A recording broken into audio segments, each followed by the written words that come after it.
ನಮಸ್ಕಾರ ಸ್ನೇಹಿತರೆ, ಶ್ರೀ ಸಾನ್ವಿ ಕುಟುಂಬಕ್ಕೆ ನಿಮಗೆಲ್ಲರಿಗೂ ಸ್ವಾಗತ. ನಾನು ಪ್ರತಿಮಾ. ಮದುವೆ ಮನೆಗಳಲ್ಲಿ ಅಥವಾ ಕೇಟ್ರಿಂಗ್ನಲ್ಲಿ ಸಿಗುವ ರುಚಿಯಾದ ಖಾರ ಬಾತ್ ನೀವು ತಿಂದಿರ್ತೀರಲ್ವಾ? ಆ ರುಚಿಯನ್ನು ನಾವು ಮನೇಲಿ ಕೂಡ ಹೇಗೆ ಮಾಡೋದು ಅಂತ ನೋಡ್ಕೊಬರೋಣವಾ? ನಾನು ಹೇಳುವ ಈ ಒಂದು ಟ್ರಿಕ್ಕನ್ನು ನೀವು ಫಾಲೋ ಮಾಡಿದರೆ ಮದುವೆ ಮನೆಯ ಸ್ಟೈಲ್ ಖಾರ ಬಾತ್ ತುಂಬ ಸುಲಭವಾಗಿ ನಾವು ರೆಡಿ ಮಾಡ್ಬೋದು. ಖಾರ ಬಾತ್ ಇಷ್ಟ ಇಲ್ಲ ಅನ್ನುವರಿಗೂ ಕೂಡ ಈ ರೆಸಿಪಿ ಖಂಡಿತ ಇಷ್ಟ ಆಗುತ್ತೆ. ಹಾಗಾದರೆ ಬನ್ನಿ, ರುಚಿಯಾದ ಖಾರ ಬಾತ್ ಹೇಗೆ ಮಾಡೋದು ನೋಡೋಣ. ಮೊದಲಿಗೆ ನಾನು ಒಲೆ ಮೇಲೆ ಒಂದು ಪಾತ್ರೆ ಇಟ್ಕೊಂಡಿದ್ದೀನಿ.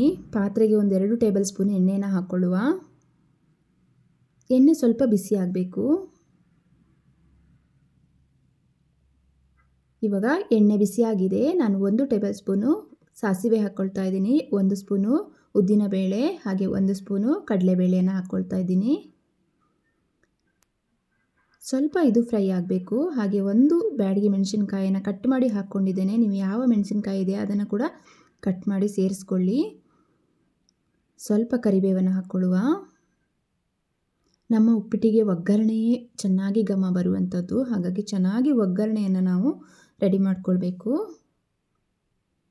ಇವಾಗ ಒಗ್ಗರಣೆಯ ಘಮ ಬರ್ತಾ ಇದೆ ನೋಡಿ. ಈ ಮೂಮೆಂಟಲ್ಲಿ ನಾನು 3 ಹಸಿಮೆಣಸಿನಕಾಯಿಯನ್ನು ಕಟ್ ಮಾಡಿ ಹಾಕ್ಕೊಂಡಿದ್ದೇನೆ. ನೀವು ಮಕ್ಕಳು ತಿಂತಾರೆ ಅಂತ ಆದರೆ ಉದ್ದವಾಗಿ ಕಟ್ ಮಾಡಿ ಹಾಕ್ಕೊಳ್ಳಿ. ಯಾಕಂದರೆ ಮಕ್ಕಳ ಬಾಯಲ್ಲಿ ಸಿಕ್ಕಿದಾಗ ಹಸಿಮೆಣಸಿನಕಾಯಿ ಸಿಕ್ಕಿದರೆ ಮತ್ತೆ ಅವರು ಈ ಖಾರ ಬಾತನ್ನು ತಿನ್ನೋಕ್ಕೆ ಇಷ್ಟಪಡಲ್ಲ. 1 ಈರುಳ್ಳಿಯನ್ನು ಈ ರೀತಿ ಕಟ್ ಮಾಡಿ ಹಾಕ್ಕೊಂಡಿದ್ದೇನೆ. ಈರುಳ್ಳಿ ಕೂಡ ಚೆನ್ನಾಗಿ ಫ್ರೈ ಆಗಲಿ.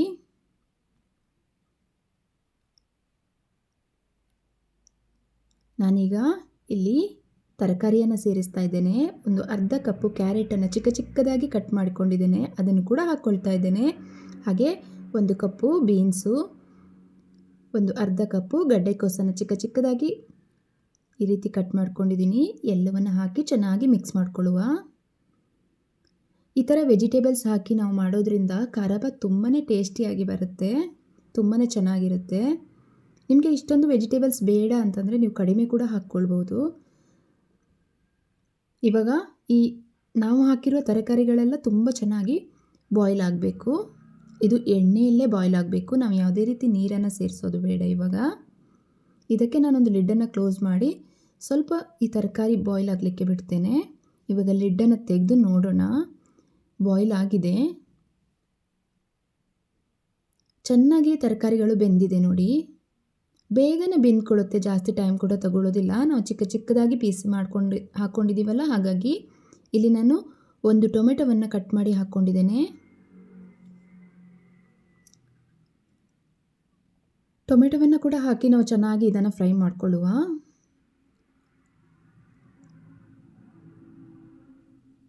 ಇವಾಗ ಟೊಮೆಟೊ ಫ್ರೈ ಆಗಿದೆ. ನಾನಿಲ್ಲಿ 1 ಕಪ್ಪು ರವೆಯನ್ನು ತಗೊಂಡಿದ್ದೇನೆ. ನೀವು ತರಕಾರಿಯ ಕ್ವಾಂಟಿಟಿಯನ್ನು ಕಡಿಮೆ ಮಾಡಿ ರವೆ ಕ್ವಾಂಟಿಟಿ ಜಾಸ್ತಿ ಮಾಡ್ಕೊಳ್ತೀರಿ ಅಂದರೂ ಓಕೆ. ನಾನಿಲ್ಲಿ ತರಕಾರಿಯನ್ನು ಸ್ವಲ್ಪ ಜಾಸ್ತಿ ಆ್ಯಡ್ ಮಾಡಿದ್ದೇನೆ, ರವೆಯನ್ನು ಸ್ವಲ್ಪ ಕಡಿಮೆ ಮಾಡಿದ್ದೇನೆ. ಈ ರೀತಿ ಮಾಡಿದಾಗ ಮಕ್ಕಳಿಗೆ, ನಾವು ದೊಡ್ಡವರಿಗಾಗಲಿ ಯಾರಿಗೇ ಆದರೂ ತರಕಾರಿಗಳು ತುಂಬಾ ಬೆನಿಫಿಟ್ ಇರುತ್ತೆ ಅಲ್ವಾ, ಹೆಲ್ತ್ ಬೆನಿಫಿಟ್ಸ್ ಇದೆ ಅಲ್ವಾ, ಹಾಗಾಗಿ ತರಕಾರಿ ದಿನ ಜಾಸ್ತಿ ತಿಂದಾಗುತ್ತೆ. ಇವಾಗ ಚೆನ್ನಾಗಿ ಈ ರವೆನ ಫ್ರೈ ಮಾಡಬೇಕು ನಾವು. ರವೆಯನ್ನು ಕೆಲವೊಬ್ರು ಏನು ಮಾಡ್ತಾರೆ ಅಂದರೆ ರವೆಯನ್ನು ಮೊದಲೇ ಒಗ್ಗರಣೆಯಲ್ಲಿ ರವೆಯನ್ನು ಹುರಿದುಬಿಟ್ಟು ಹಾಕ್ತಾರೆ. ಏನಾಗುತ್ತೆ, ನಾವು ನೀರಿಗೆ ಹಾಕಿದ ತಕ್ಷಣ ಆ ರವೆಯಲ್ಲಿರುವ ಒಗ್ಗರಣೆ ಘಮ ಎಲ್ಲ ಹೋಗಿರುತ್ತೆ.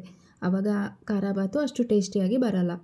ಇವಾಗ ನಾನು ಯಾವ ಕಪ್ಪಲ್ಲಿ ರವೆ ತೊಗೊಂಡಿದ್ದೀನಿ ಅದೇ ಕಪ್ಪಲ್ಲಿ 3 ಕಪ್ಪು ನಾನು ಇಲ್ಲಿ ನೀರನ್ನು ಸೇರಿಸ್ತೇನೆ. 1 ಕಪ್ಪು ರವೆಗೆ 3 ಕಪ್ಪು ನೀರನ್ನು ಸೇರಿಸ್ಕೊಳ್ಳಿ, ಕರೆಕ್ಟಾಗಿ ಬರುತ್ತೆ ಹದ. ರವೆಯನ್ನು ಚೆನ್ನಾಗಿ ಹುರಿದಿರಬೇಕು. ನಾವು ತರಕಾರಿ ಜೊತೆ ರವೆಯನ್ನು ಕೂಡ ಚೆನ್ನಾಗಿ ಫ್ರೈ ಮಾಡ್ಕೊಳ್ಬೇಕು. ಇವಾಗ 3 ಕಪ್ಪು ನೀರನ್ನು ಹಾಕಿ ನಾನು ಮಿಕ್ಸ್ ಮಾಡ್ಕೊಳ್ತಾ ಇದ್ದೀನಿ.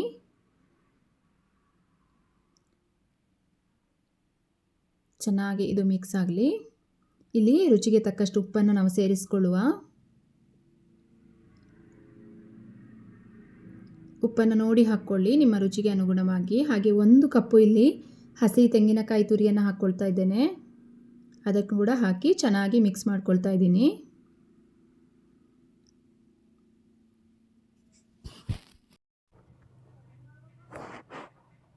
ಇದಿವಾಗ ಚೆನ್ನಾಗಿ ರೆಡಿ ಆಗ್ತಾ ಇದೆ.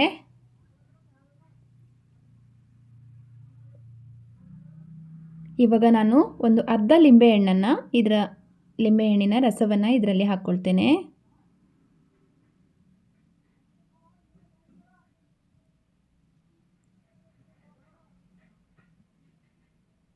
ಇವಾಗ ಇದನ್ನೊಂದು ಸಲ ಚೆನ್ನಾಗಿ ಮಿಕ್ಸ್ ಮಾಡ್ಕೊಳ್ಳುವ.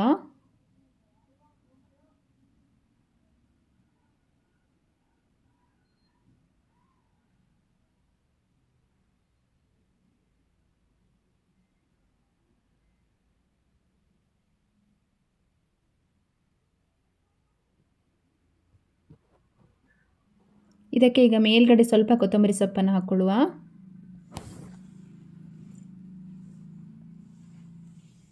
ಕೊತ್ತಂಬರಿ ಸೊಪ್ಪನ್ನು ಕೂಡ ಹಾಕಿ ಚೆನ್ನಾಗಿ ನಾನು ಮಿಕ್ಸ್ ಮಾಡ್ಕೊಳ್ತೀನಿ.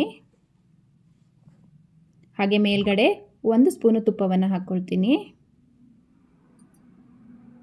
ಆಪ್ಷನಲ್, ಬೇಕಂದರೆ ಹಾಕ್ಕೊಳ್ಳಿ, ತುಪ್ಪ ಹಾಕಿದರೆ ಚೆನ್ನಾಗಿರುತ್ತೆ ಟೇಸ್ಟು ಅಂತ. ಇವಾಗ ಒಂದು ಸಲ ಚೆನ್ನಾಗಿ ಇದನ್ನು ಮಿಕ್ಸ್ ಮಾಡಿಬಿಡೋಣ.